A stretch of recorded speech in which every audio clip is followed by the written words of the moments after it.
Tell them the story. Tell them the story. So we talking about rumors, right? Yeah. And we, when you Google his name, there's a rumor that pops up that he was Diddy's boy toy. Oh shit!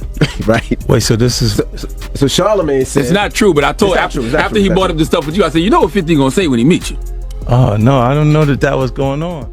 Speaking of, in particular, Netflix docuseries that you've been working on, Diddy Do It. Right. You've been saying for years that you feel you knew Diddy's character. Right.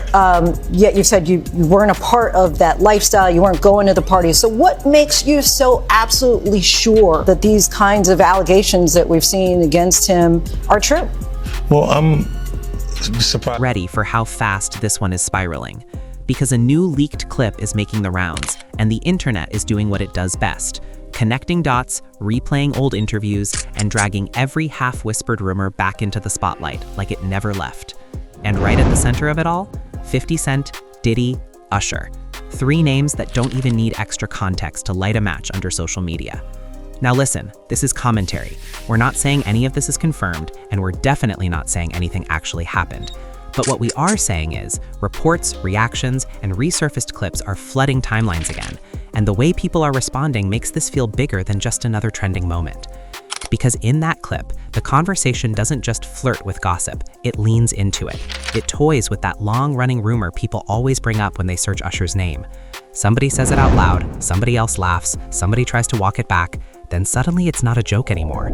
I just want to say, I know a lot of people want to hear these stories and everything like that, because this is stuff that happened back in the day.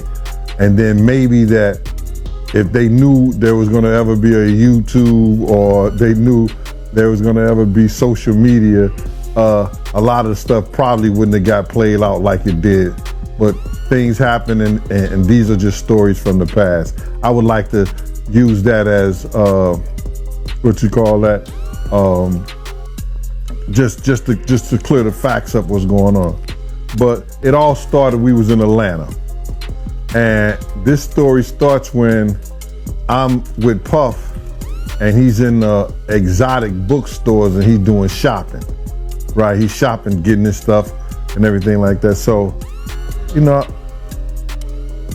this is the first time I was ever in an exotic bookstore with Puff. So, I'm giving him his space. He's taking things off the shelves and stuff like that, because they gave him a brown paper bag. When they gave him a brown paper bag, he was just putting stuff in there. So I said, damn, he got to go put it on the counter and, show everybody what he's getting. So as he's going, I'm just looking at the places where he's picking stuff from. So there's one part he picked up some things from up here on my left side. And then he picked quite a few of them down. I'm like, okay. He put them in the bag. So when I went by there and I looked up there, and it said butt plugs. And I was like, hey, yo. I was messing with him. Because people don't understand, we was like friends. He was a part of the same gang. So I'm still gonna tease him. I'm still gonna mess with him and everything like that. I could do that. It wasn't just no security thing. So I say, yo, what are you getting this for? And it said butt plugs, and he was like, yo, can I do my shopping by myself? I said, yeah, you could do it by yourself, brother. And he started walking and everything like that. So when he got I just waited at the counter. So when he got to the counter, he didn't even have to show the guy nothing. He just get. It's a headline, it's a debate, it's 100 reaction videos in one night. And the craziest part, 50 Cent doesn't even sound like he's trying to start a war. He sounds like the guy who's been sitting on certain stories for years, watching people play innocent, watching the industry protect itself, and now he's finally saying, I'm not making allegations loud. Old interviews start resurfacing, the Puffy Camp talk gets dragged back up, people start asking why certain adults thought certain situations were normal, and suddenly what used to be dismissed as messy internet talk starts getting framed like a pattern. Emotions ran high fast. One side screams this is all cap. The other side gave the guy stack something like this. And Puff wasn't a dude that carried no 20s and no 50s and nothing like that. And I mean, he just said, boom. And we walked out the store. So we had to leave Atlanta and go to North Carolina for a show. You understand?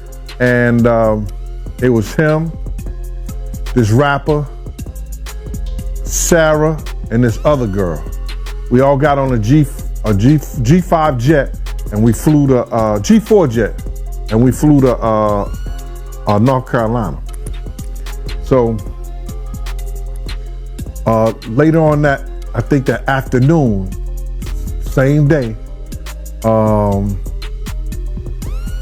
this rapper and him, they all in the room together.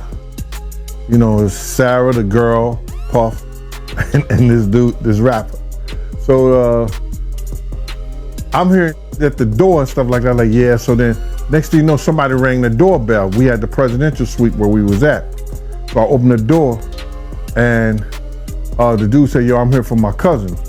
I said, who your cousin? And he said, Ja Rule. I said, well, he busy right now. He said, he busy doing what? I said, he with Puff, they're in the room, they busy, they don't want to be bothered. He said, well, I'm going in there. Says, why does this keep coming up? And by the time the clip finishes circulating, the real damage is already done, because the question isn't only what's true. The question is, who benefits from the silence? The clip didn't explode all at once. It crept back into the timeline quietly, shared first by accounts that specialize in resurfaced moments and forgotten interviews. Within hours, it was everywhere. Reaction channels paused it frame by frame, comment sections filled with disbelief, fans replayed the same 10 seconds over and over, trying to decide whether what they were hearing was just awkward conversation or something heavier hiding between the lines. No one was claiming proof, no one was presenting receipts, but everyone felt the tension. What made it hit differently was the tone. 50 Cent wasn't yelling, he wasn't accusing, he wasn't even dramatic. He sounded calm, almost detached, like someone who had heard these rumors for years and had finally gotten used to how casually people pretended they never existed. When the topic came up, there was that split second where laughter filled the room, the kind of laugh people use when something is uncomfortable but too dangerous to address directly. Then the mood shifted, the laughter died, the room went quiet, and that silence did more damage than any disproven, but because they were inconvenient. And once that idea takes hold, the internet does what it always does. It starts digging backward. Old interviews resurface, quotes that once felt harmless suddenly sound loaded, moments that were brushed off as jokes start getting reinterpreted as red flags. And again, none of this proves anything. That's the point. This is about perception, not confirmation, about how quickly a narrative can shift when the right voice acknowledges what everyone has been whispering. Usher's name trends within hours, not because he said anything new, but because people remembered what he already said years ago. Comments like, I saw some things, get replayed out of context, then replayed again with ominous music layered underneath. Fans argue about intention. Some defend him fiercely, saying he was young, protected, guided. Others say that's exactly what makes the situation uncomfortable to revisit now. Emotions ran high because everyone brought their own interpretation into the conversation. Interview 827/948. And then there's Diddy's name, which changes the temperature of the room entirely. Whenever he's involved, discussions stop being casual. The phrase industry power starts getting thrown around. People talk about access, control, and the unspoken rules of silence. Again, nobody is stating facts, they're stating feelings. And feelings, especially when shared by millions, have a way of becoming headlines. What fans can't stop talking about is how careful 50 Cent is with his words. He repeatedly distances himself from making claims. He says he didn't see certain things. He says he's reacting to what's being reported. But that restraint almost feels louder than outrage. It leaves space for the audience to fill in the blanks, and that's where the drama multiplies. Because when someone known for blunt honesty suddenly chooses caution, people assume there's a reason. Friends and industry insiders are dragged into the conversation without saying a word.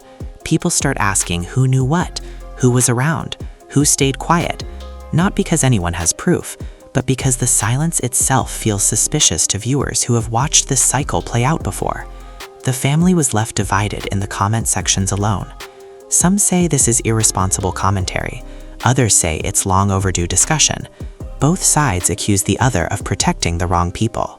The conversation shifts from the clip itself to the system around it, how rumors survive for decades without resolution, how young artists are placed into environments they don't fully understand, how adults frame chaos as mentorship and expect everyone else to accept that explanation.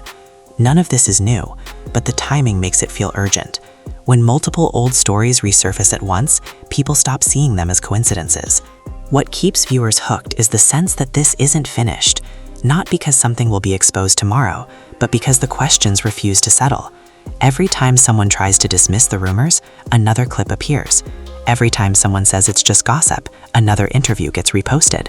The narrative feeds itself, growing larger without ever crossing into confirmation. And that's where this moment lands. Not as a verdict, not as a revelation, but as a pressure point, a place where commentary, memory, and speculation collide. The clip doesn't tell people what to think, it dares them to think at all. The clip didn't explode all at once. It crept back into the timeline quietly, shared first by small pages that live off resurfaced moments and forgotten conversations. At first, it looked harmless, a casual exchange, a half laugh, a pause that lingered a second too long. But within hours, that same clip was everywhere, reposted with captions that hinted at more than they showed. Fans slowed it down, replayed it, argued over tone and intent, and suddenly something that once felt like background noise became the center of attention. What pulled people in wasn't what was said, but how it was said. The conversation danced around rumors that have floated for years, the kind everyone claims to have heard, but no one wants attached to their name. When the topic came up, the energy shifted, jokes turned awkward, smiles tightened, and the room filled with that specific kind of silence that only happens when everyone knows the subject is dangerous. Fans are shocked because they recognize that silence. They've seen it before, right before a narrative changes. 50 Cent's reaction is what really set things off. There was no rant, no explosive accusation, just a calm acknowledgement that these stories exist, that they've been out there longer than people want to admit. He didn't confirm anything. He didn't deny anything either. Instead, he did something far more unsettling for viewers. He treated the rumors like old news, like something everyone in the room already understood without needing it spelled out. That restraint sent the internet into overdrive, because when someone known for saying exactly what he thinks suddenly chooses his words carefully, people assume there's weight behind that choice. Fans immediately started pulling old interviews, stitching them together with dramatic music and ominous captions. Comments filled with phrases like, "This hits different now," and "Why does this keep coming back?" Emotions ran high as timelines split into camps, each convinced they were seeing the truth more clearly than the other. Usher's name became the focal point not because of anything new he said, but because of what he said years ago. Short quotes resurfaced, stripped from their original context and repackaged for maximum impact. Statements that once sounded reflective now sounded heavy. Viewers debated whether those words were being misunderstood, or whether people had simply ignored their meaning at the time. Some defended him passionately, pointing out his age, his success, his professionalism. Others argued that youth is exactly what makes those stories uncomfortable to revisit. The conversation quickly outgrew the clip itself. It became about memory, about how the industry remembers things selectively, about how certain environments are normalized until someone outside the system points at them and asks uncomfortable questions. Again, no one was claiming facts. This was commentary. Speculation, reaction. But speculation spreads fast when it taps into something people already feel uneasy about. Then Diddy's name entered the conversation fully, and the tone darkened. Whenever his name comes up, the language changes. People stop joking. Words like power, control, and influence start dominating the discussion. Fans began connecting dots between unrelated moments, building narratives not from evidence, but from repetition. When the same stories resurface again and again, viewers stop asking whether they're true and start asking why they were never addressed. What makes this moment feel explosive is timing. This isn't happening in isolation. It's happening alongside renewed conversations about the music industry, about mentorship versus exploitation, about what young artists are exposed to before they're old enough to understand the consequences. Viewers aren't watching the clip in a vacuum. They're watching it through the lens of everything else they've seen unfold over the years. Friends, collaborators, and unnamed insiders were dragged into the conversation without saying a word. Silence became suspicious. People asked who knew what, who was present, who chose not to speak. The family was left divided, at least metaphorically, as fan communities fractured into opposing interpretations. Some accused commentators of stirring drama for clicks. Others said ignoring the conversation was exactly how these rumors survived for so long. What's undeniable is how quickly perception shifted. A clip that might have gone unnoticed years ago now feels loaded with meaning. Not because new information was revealed, but because audiences are no longer satisfied with surface explanations. They want accountability, or at least acknowledgement. They want someone to say, yes, this was complicated, instead of pretending it never happened. And that's where the tension sits. Not in proof, not in confirmation, but in the space between what was said and what was avoided. The clip didn't accuse anyone. It didn't expose anything directly. It simply reminded people that some conversations were postponed, not resolved. And once that reminder hit, there was no way to put it back. Once that reminder settled in, the conversation took a sharper turn. People stopped focusing on the clip itself and started interrogating the reactions around it. Who laughed? Who went quiet? Who tried to steer the topic somewhere safer? Fans noticed how quickly the energy changed the moment the rumors were acknowledged, even indirectly. It felt less like gossip and more like stepping on a nerve everyone knew was there but pretended not to feel. Commentary channels framed it as a moment of truth without ever calling it that. They replayed the exchange and pointed out pauses, glances, tone shifts. Not evidence, just atmosphere, and atmosphere was enough. Viewers filled in the gaps with their own assumptions, shaped by years of watching similar situations unfold. The idea wasn't that something specific happened, it was that something about the dynamic never sat right, and now people felt permission to say that out loud. Usher's past interviews became a centerpiece of that discussion. Lines that once sounded reflective were now framed as restrained. When he talked about being young, about seeing things he didn't understand, people debated whether that was honesty or careful distancing. Emotions ran high because everyone projected their own experiences onto his words. Some saw a survivor of a chaotic industry, others saw someone who benefited and stayed silent. Neither side could prove their point, but both felt strongly enough to keep the argument alive. The phrase puffy camp resurfaced again and again, stripped of humor and reframed as something darker. What was once presented as mentorship and exposure now sounded unsettling to modern audiences. Viewers questioned why adults thought it was appropriate to immerse minors in environments filled with excess and blurred boundaries. Again, no accusations were being made. This was about reevaluating old stories through a new lens, one shaped by years of similar revelations across entertainment. What fueled the drama further was how carefully everyone involved seemed to speak. No outright denials, no emotional outbursts, just measured statements and strategic silence. Fans interpreted that caution as calculation. They asked why no one simply laughed it off and moved on. The lack of clarity kept the narrative alive, because ambiguity invites speculation more than denial ever could. Then came the wave of reaction from fans who felt personally invested. Some said this conversation was unfair, dragging names through the mud based on rumors that never amounted to anything. Others argued that discomfort doesn't come from nowhere, and repeated whispers deserve examination even if they never become facts. The comment sections turned into battlegrounds, each side accusing the other of either protecting power or chasing drama. Friends and collaborators were mentioned indirectly, their past proximity used as fuel for new theories. Screenshots of old photos circulated, timelines were mapped, connections were drawn that may or may not have meant anything. But once people start connecting dots, logic often takes a back seat to narrative. The story grew bigger not because of new information, but because of how much unresolved tension it tapped into. 50 Cent's role in all this remained strangely central despite his restraint. Viewers expected him to escalate, to push harder, to say more. Instead, his refusal to go further became the loudest statement of all. People read between the lines, convinced that if he stopped short, it was for a reason. Others argued that he was simply being responsible, refusing to turn rumors into accusations. Both interpretations fed the same fire. The discussion shifted again, moving away from individuals and toward the industry as a whole. Fans talked about how power operates behind closed doors, how access is rewarded and questions are punished. They spoke about the unspoken rules everyone learns early on. Keep your head down, don't rock the boat, don't ask why things feel wrong. In that context, the clip felt less like gossip and more like a crack in a carefully maintained image.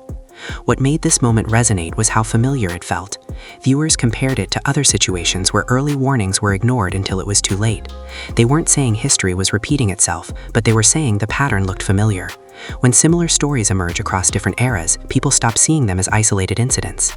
Still, there was pushback. Critics accused commentators of exploiting ambiguity for clicks.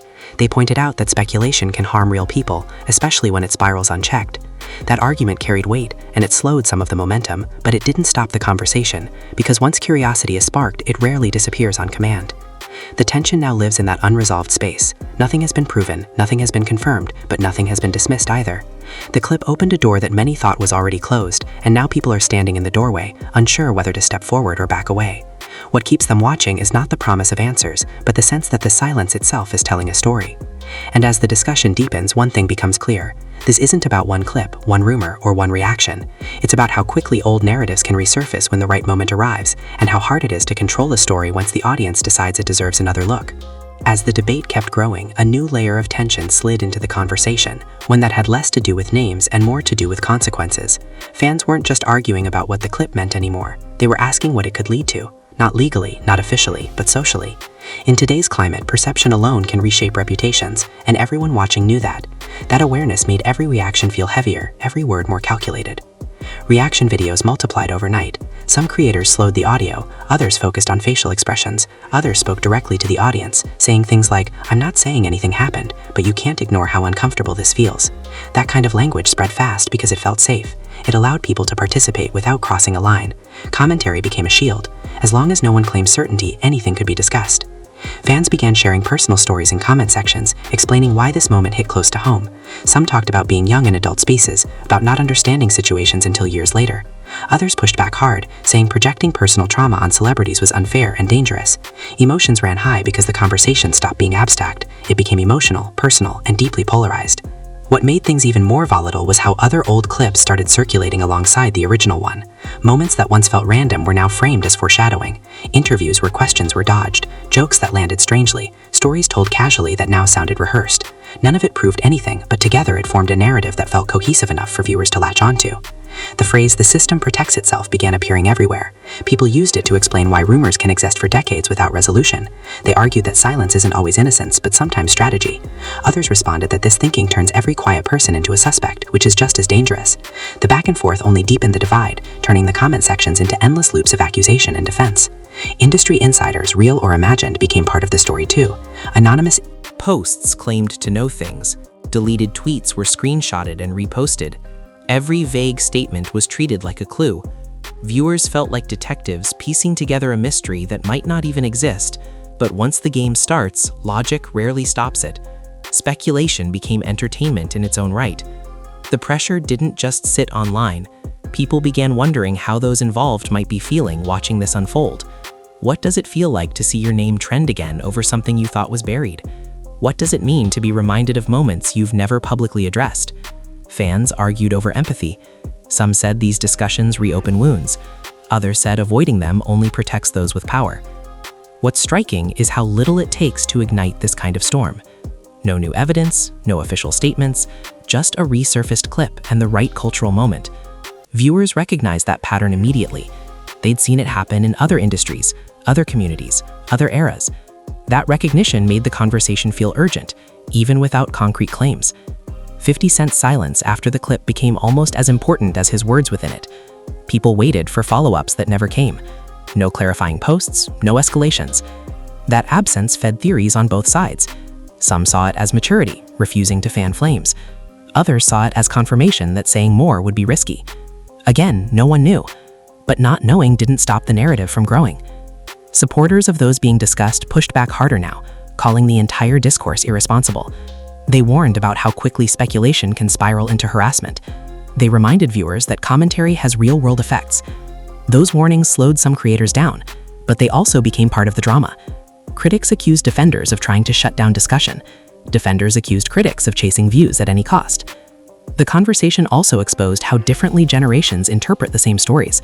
Older fans remembered these moments as products of a wild industry era, chaotic but normalized. Younger fans saw them through a modern lens, questioning boundaries that were once ignored. Neither side felt wrong, which made compromise impossible. The family was left divided not by facts, but by perspective. As days passed, the initial shock faded, replaced by something more persistent: unease. The clip no longer felt explosive, but it lingered. It stayed bookmarked, saved, referenced. Every time someone tried to move on, another creator brought it back, framing it as part of a larger pattern of unresolved industry behavior. The story refused to die because it fed into a broader distrust that many viewers already felt. And yet, despite all the noise, nothing truly moved forward. No statements, no clarifications, no resolutions, just waves of reaction rising and falling, each one adding another layer of interpretation. The lack of closure became the story itself. People weren't watching to find out what happened.